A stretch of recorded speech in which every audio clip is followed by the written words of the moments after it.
Hey yo, what's going on, all my gamers, all my Genshin and Wuthering Waves gamers? Maybe more Wuthering Waves than Genshin, but I wanted to come and watch this video. So if you guys don't know MarcoMeatball, he does like reviews of gacha games and their music, or I don't even know if it's just gacha games. I'm assuming he does more. Me personally, I've only seen his gacha game reviews. My favorite video of his is the Wanderer fight music review, and he does such a good job of it. I absolutely love it. Actually, funny enough, that's actually his most viewed video, is him reviewing the music from the Wanderer fight. Oh, actually, it wouldn't be Wanderer fight, it would be Scaramouche fight before he turns into the Wanderer. But I really wanted to go into this. So if you guys don't know, on Twitter, he's been harassed to the point of him deleting his Twitter account. Now, he's still on Blue Sky. If you guys want to go follow him over there. Me, personally, I don't use Blue Sky, but that's neither here nor there. What I want to go over is what I think got him harassed, or if I can find anything that would have gotten him harassed. Now, from the get-go, if you see his thumbnail, this is what it is. It's not gonna start off the conversation well, because you're showing Genshin Impact in somewhat of a negative light. Now, if that's what you want to do, hey, if you want to come and roll around with us with us gacha content creators over here in the mud, we're over here, we love war, but some people don't actually like that, and I completely understand it. I am never gonna judge you for not being like, oh, I don't want drama content. That's totally cool. Some of us do, and if you don't, doesn't even matter. But when you have this kind of thumbnail, people aren't gonna come, or not gonna come to the conclusion that you said anything good about Genshin Impact. I even heard Genshin Impact is only mentioned once in this video. So in terms of people on Twitter, they're not gonna click on the video. They're not gonna know the nuance or the discussion that's actually happening in this video. Me, as a Genshin content creator, I'm going to look into this. I want to see what he has to say about Wuthering Waves. I'm also a Wuthering Waves content creator. Actually, I'm just a gacha frog, so I'm neither one or the other. All right, 3, 2, 1, boom. Gacha games are seemingly a dime a dozen these days, with every iteration of the open world formula being peddled around by content creators and gamers alike as the next Genshin killer. This certainly doesn't Yeah. Okay, so here's the thing, and people might disagree with me. Wuthering Waves never has and never will be a Genshin killer. It will be a better game, sure, but to be a Genshin killer, no. The Wuthering Waves, in the way that it works, it will probably never make as much money as Genshin Impact. And if it did, that would have to take like years, and Genshin Impact will have to be EOS or something. And that's not to say that Wuthering Waves isn't a good game. It just, isn't making as much money as them. This is like, making $1 million a year versus making $500,000 a year, but your living situation is better. It's kind of that kind of discussion. And do I think Wuthering Waves kill it? No, of course not. Why? How the hell would it? The game is still going. It's still making money, and people in China still like the game, so that's all that really matters. To harm the incoming games. One, being compared to one of the most monumentally successful games of its type in the West, an impossible and basically worthless comparison in most cases. And two, this continues to fuel the flame of tribalism and the idea that if you play one game, you cannot be curious or interested in another of its kind. Nah, chat, be like me.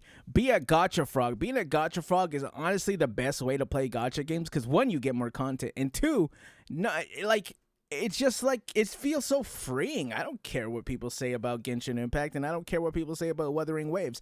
And my chat doesn't really care. My chat is just like, what game are we playing today? It's whatever story's out at the moment.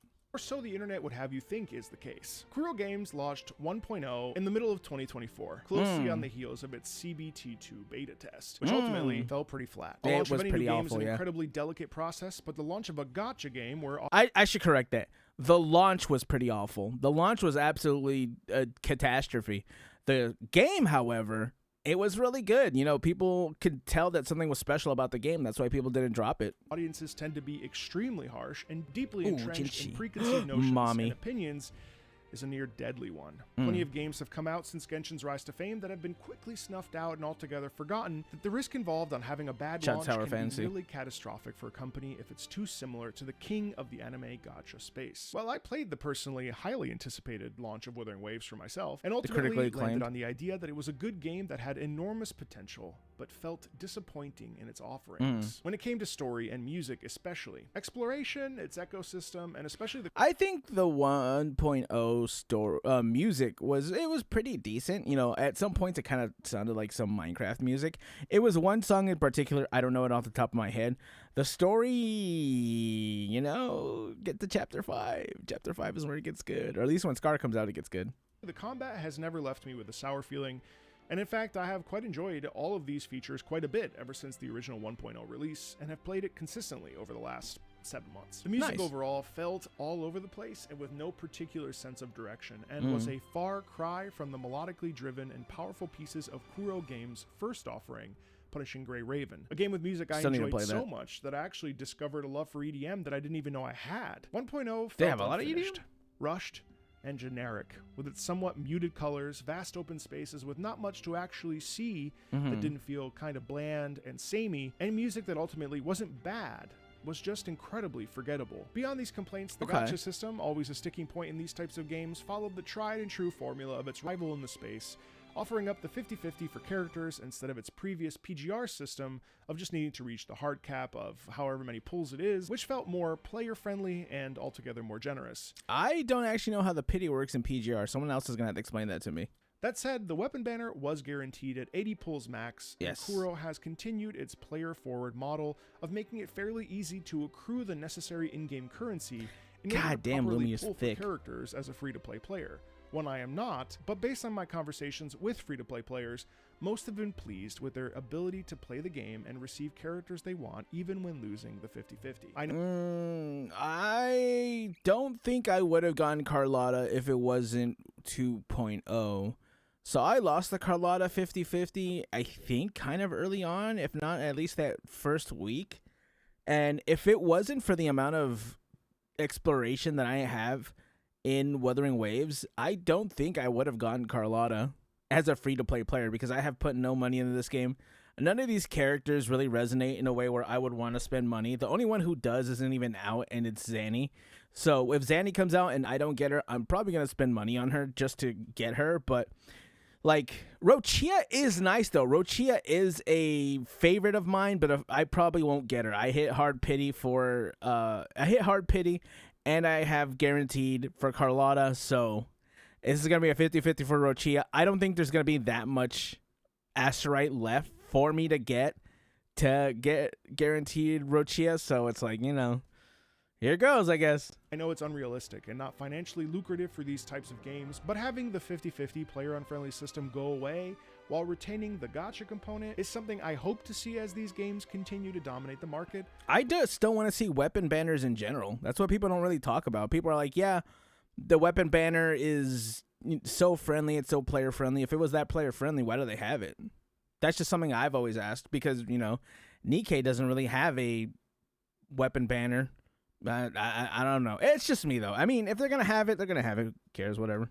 With their popularity. It's unlikely, but a man can dream. What was really surprising, though, came in subsequent patches that occurred pretty rapidly. Sure, yes, there was some filler in the 1.0 patches, but 1.1 brought with it Mount Firmament, new characters with Jinshi and Chongli, and a whole new area with its own system and mechanics to unravel and discover. This was a welcome surprise for many of us who were committed to supporting and playing Wuthering Waves. The music improved, and had a really lovely overarching melody that was memorable, if not a bit too simple, with just the melody as the dominant aspect of the music, but it also brought real highs and lows for what quickly became a fan-favorite character with Jinshi.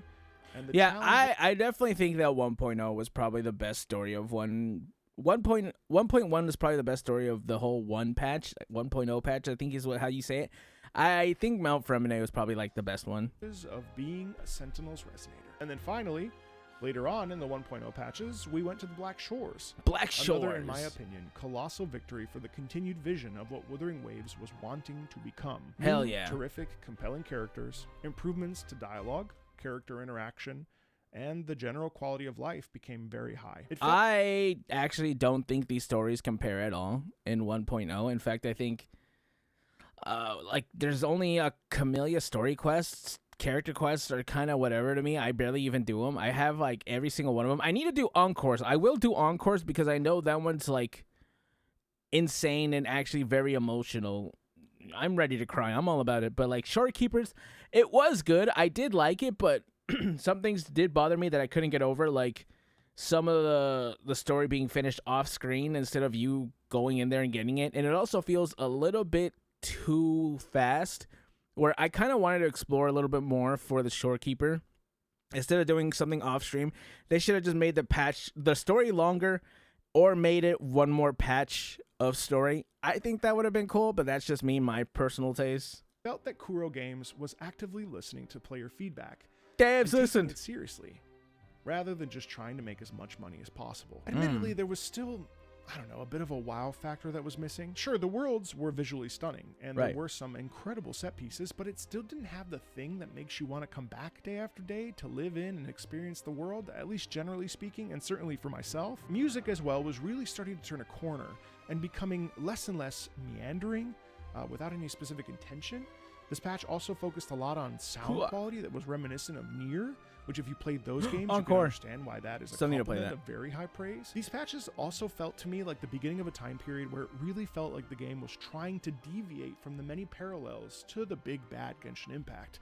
And it felt like while it may have taken some inspiration or direct inspiration from it, directly or indirectly, there was a vision and a desire to tell its own story. Sure, yes, that tribalism I mentioned earlier will probably never go away, and is incredibly annoying and stupid. No, I think it's getting worse. Well, it's more just because we don't stop it, I guess, if that's one way to say it. Like, content creators not only don't stop it, but we kind of fuel the flames. Like, if you look at the Wuthering Waves content creators, which I do, I like the Wuthering Waves content creators. Like, I like Ethan, I like Captain Cabernet, I like, where did I start saying that? I know, Ithoma. I'm trying to think of all the other ones that I really like. Red New, I don't know if Red New counts as a woo-wah one. I think he's more of everything like me. Watching these content creators, I enjoy them a lot. But there are, there's some content creators where every patch is like, or every video is like, what? Genshin Impact, blah, blah, blah, blah. And if people make a video that's like, oh man, Genshin Impact sucks, they're like, oh god, I gotta react to that and stuff like that. So that definitely fuels the tribalism. Again, it is what it is. It gets views. Drama gets views. Hating on a certain game will get views, especially if it's like the biggest game out and it's kind of like the thing right now. The thing right now is tribalism. I don't know why it's the big thing right now, but it is what it is. So that definitely puts fuel on the fire that we definitely are throwing gasoline on, and we are not putting it out. And redundant, and the infighting will continue for the foreseeable future, especially with an at times disgruntled fan base who feels like they're not being heard. But at least Wuthering Waves was starting to feel like a structured game with an idea of what it wanted to be. That takes us to today, and I have to say, the ridiculously successful Wuthering Waves 2.0 update, and ultimately the point of this video. So has Wuthering Waves managed to actually make waves? Yes, astonishingly. For the first time, the game... Nah, the question is, did they actually manage to make wives? The answer is yes, and it's called Arena. Feels like it has its own identity, free of the confines of previous comparisons to the other game in the market of this level. Has Wuthering Waves music improved its music? When I tell you it's basically a miracle, I cannot understate enough how good the music in this update is. Everywhere you turn, there is a new surprise to witness and hear. Whether it's a side quest you could accidentally miss by not veering off the road most traveled, or stumbling on ancient ruins. The game has music in spades, not only that fits the narrative, but also elevates the narrative to the point that repeat listening in your car would also be delightful. It moves beyond the game. When we take a soundtrack and move away from the game with it, that's when a soundtrack is truly victorious, and that would ultimately be the best way for me to describe the soundtrack. Victorious. A victory. 4 tracks in particular really stand out to me. The track Within the Church of the Order of the Deep, welcoming us with this sound of hallowed ground where every step you take is sacred, where we're led to believe that the majesty of the Sentinel is with us at every corner. Wow. Sharp, incredible horns announcing our arrival with stunning 4-part harmonies in the voices that is reminiscent of the Gregorian chant or a song you might literally hear in a Catholic church today, the Century Construct, the closest track I've heard to Kuro's sister game, Punishing Grey Raven, with frenetic rhythms, terrific I didn't remember this music. I think it's just because when I farm for characters and I'm not on stream, or even when I am on stream sometimes, I will play other music or I'll play videos to listen to, because, it just kind of makes farming a lot easier for me. Womps in a fusion of classical and baroque that is a rare delight to hear mixed in does with sound electronic cool, though. music, while also featuring string quartet and harpsichord. The So you should probably not opening use to the vast Carlotta against them. openness of the Raguna countryside,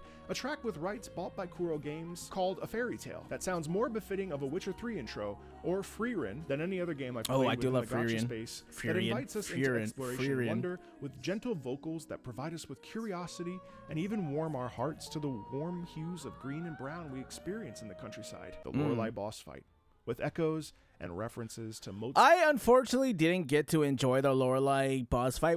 That was mostly because my OBS started breaking at that point, and so like I was too busy trying to not have my PC die on me as I finished this part of the story. But I do like this Lorelei fight. I went later after I had Carlotta because I was going through and clearing every boss in this area so I can have all their echoes. And man, I do like this fight, and Lorelei is uncomfortably thick. Mozart's The Magic Flute, a reimagining of a timeless song. I'm a fan. I'm all about it, dude.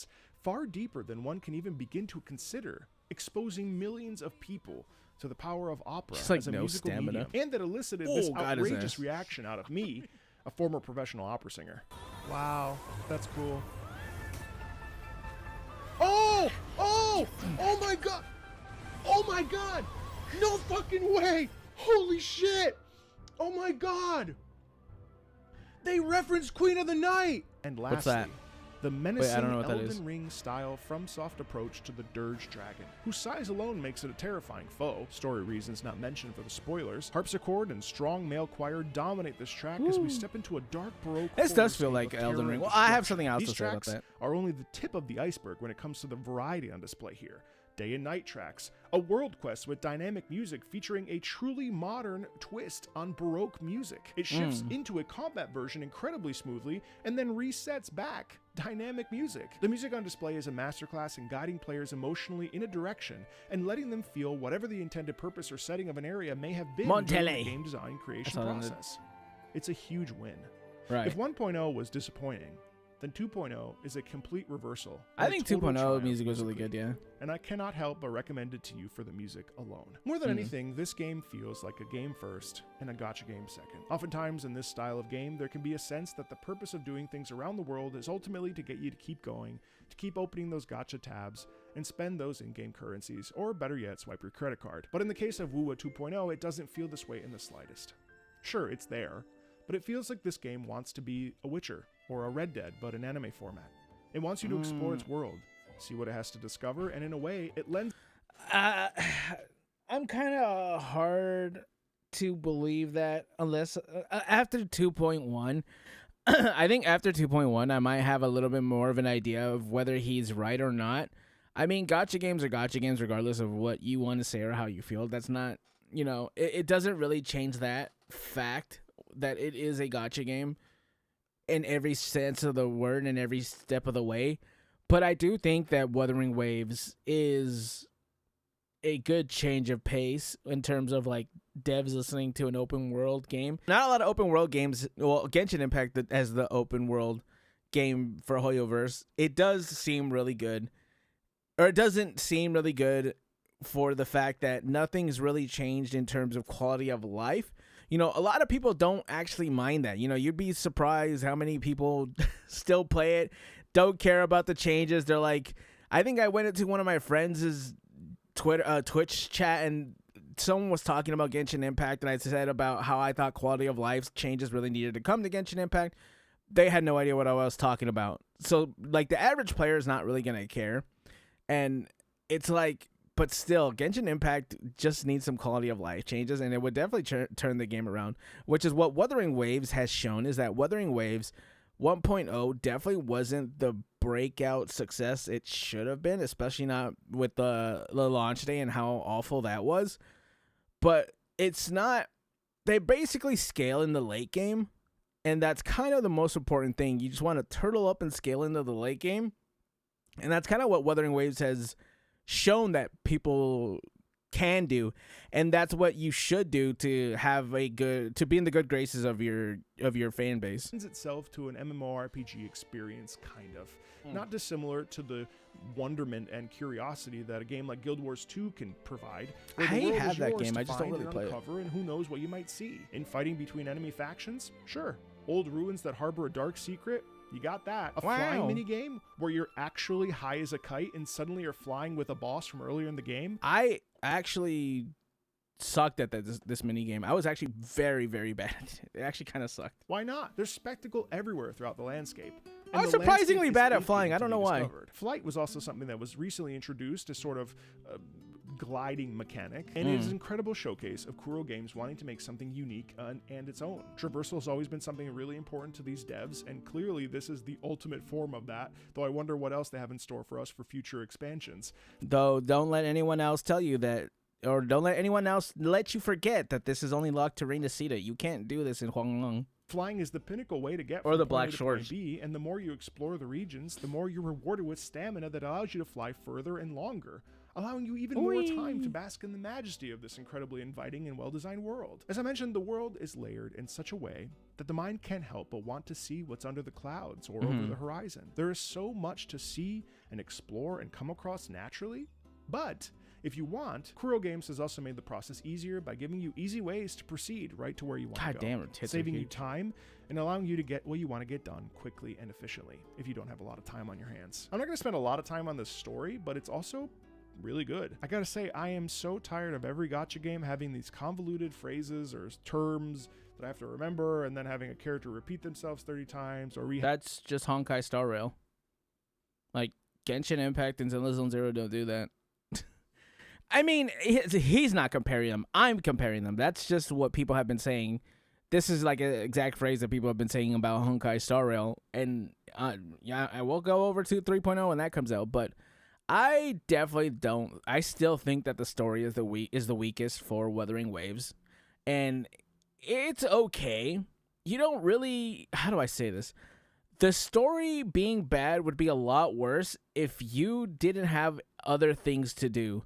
The fact that the story can, for some people, just be like an afterthought or just be a second. It'll be something that'll take the back. I'm sure there's people who haven't even done the story for 2.0, and who knows when they will. But they can still spend hours and hours on this game. It's I don't know. It's really nice. It's really good to see. 2.0 was like I don't know. It was probably like a 6 for me. It definitely wasn't as good as 1.4's Zenless Zone Zero, but it definitely made strides for Wuthering Waves. Where now that we're getting to the point where 1.1 isn't the best story. Or even if it is, it's not the best story by that much. Like the Carnival itself might just make it the best story for me. And that's just the first patch of 2.0. Rehash what we just experienced, or go on a 40-minute long monologue about stuff that is so in the weeds that you'd need a PhD just to understand it. In the case of 2.0 story, it's pretty on the nose. Just call out Honkai Star Rail. No, I'm just kidding. No. I'm just kidding. No, don't do that. No, don't do that. Don't get yourself in a drama. You don't want that. There are some pacing issues, mostly in some NPC interactions at the beginning as the world building starts, and especially in some exchanges with adjacent characters that could be shorter in the back half of Act 2. But overall, Carlotta's a yapper. He won't say it. I'll say it. Carlotta's a yapper. I was locked in for the full 10 hours I spent with the 2.0 story. I found it intriguing. Wow. 10 hours for 2.0? Man, he added an extra like 4.5 hours to that. I think for me, it only took me like 6 hours. Maybe a bit predictable, but overall, when it ended for this update, I didn't want it to end. That's personally how I know it's good, per my standards. The companion quest with Carlotta, on the other hand, was by far the longest of the companion story quests we've had, and while I felt the beginning I think it's 3.5 hours were way too much back and forth to areas and conversations with people that you kind of don't really know or care about, it was actually a really satisfying conclusion. That felt we really had arrived and learned more about her. With some ever so slightly tighter scenes, I think we would have had ourselves a near perfect story experience. In total, I would say the story experience landed around an 8.5 out of 10 if we combine the main story, Carlotta's story, and some of the world quests. This is another point I should make, is that everything that happens after the main story in the world and Carlotta quest just feel naturally good because they feel like a continuation of the 2.0 story. So these world quests or companion quests, which oftentimes could feel like filler a lot of the time, actually fill some really nice gaps for characters' motivations. And they that's good. just a bit more about the world to satiate while we wait for the continuation of story events, which I expect to be highly compelling. Wuthering Waves is in a phenomenal spot right now, deriving quality game-first content and providing challenge in combat, though it would be nice to have a difficulty slider or up the difficulty a bit for story bosses, as they are entirely too easy. Yeah, I think this that's is a true. solid game and a genuinely good time. The course correction in 7 months since 1.0 is monumental and should be praised, and praised loudly. And I can't help but say that I feel that if you're not into gacha games, which I doubt you're watching this video, or have been on the fence on trying Wuthering Waves, now is absolutely the time. This is the kind of turnaround we saw with Final Fantasy: A Realm Reborn, Cyberpunk 2077, or No Man's Sky. It may never land at a true AAA experience, or whatever that means for you, but I think if you go in with a level head with gacha aspects, or don't interact with them at all, you'll come away with a game that respects your time, engages you, and might even move you. It's very good. Wuthering Waves has done the seemingly impossible, and I cannot recommend it enough to you or anyone who might be interested in getting stuck into a beautiful world with delightful characters without being too bright or peppy. If you're looking for a new game, this very well could be the one for you. And while nothing is perfect, I do believe they really knocked it out of the park with this one, and they just need to keep that up for the remainder of the time that they make this game. Take care. Gacha games I mean, here's the thing, right? And I'm not going to debate him on his opinions. That's not how that works. If you have your own opinion of the game, that's all that really matters. I more so want to talk about what I talked about in the beginning as to whether this video even deserved to get him harassed. I don't think so. Like, not at all. This is just someone who really is passionate about Wuthering Waves, giving his love for the story and giving his love for the game. It's just, I don't know why. Like I said, it probably was the thumbnail that caused people to give him, get him harassed. Hold on, let me actually check the.